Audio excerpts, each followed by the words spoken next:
بسم الله الرحمن الرحيم، والصلاة والسلام على أشرف المرسلين. من ضمن سلسلة فيديوهات تصليح المكوى المنزلي.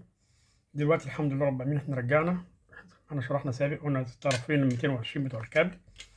ادي واحد اتنين، واتنين مشترك ما بين طرف الليد اللي هو ليد البيان بتاع تشغيل الكاوية والكلام ده كله. وطبعا النهارده الكاوية ممكن هنحطها في 220 عادي، بس هنقفل الأول الظهر. هنركب بس الوش بتاعنا ده.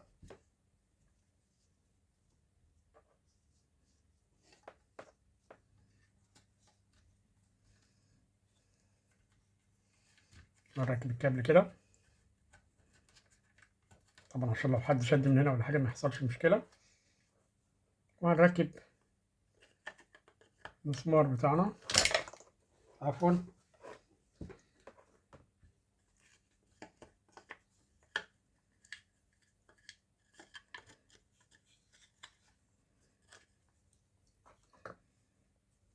طبعا ده الوش بتاع الليد.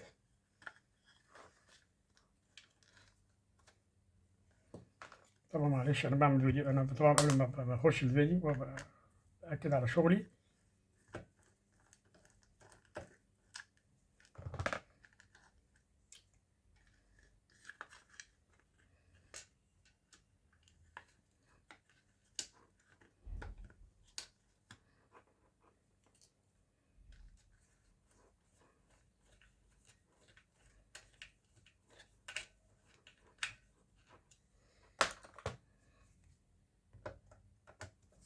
اقفل كويس عشان طبعا ما تكهربش حد.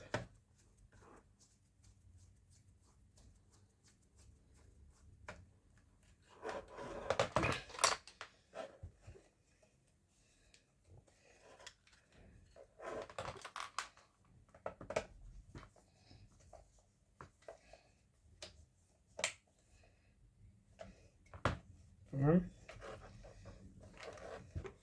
طبعا كده كان الدراع ده عندنا مقطوم، كانت المكوى فيها شويه مشاكل كده وكده. هنبتدي نتابع.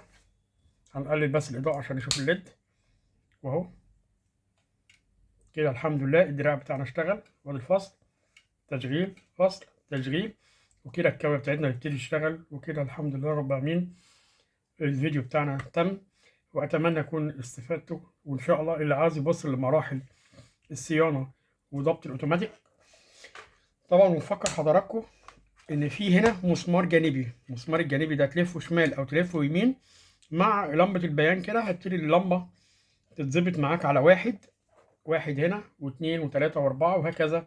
بتبتدي اللمبه تشتغل او تفصل. معنى كلمه اللمبه تشتغل وتفصل هي دليل بالنسبه لك على ايه؟ على درجه الحراره. اتمنى اكون افدت معاليكم، ويا ريت نعمل اشتراك في القناه وسبسكرايب وكومنتات لو في اي حاجه انتم محتاجينها. انا يشرفني ان انا اخدمكم بعناية. وتحياتي ليكم، وكل سنه وحضراتكم طيبين يا فندم. السلام عليكم ورحمه الله وبركاته.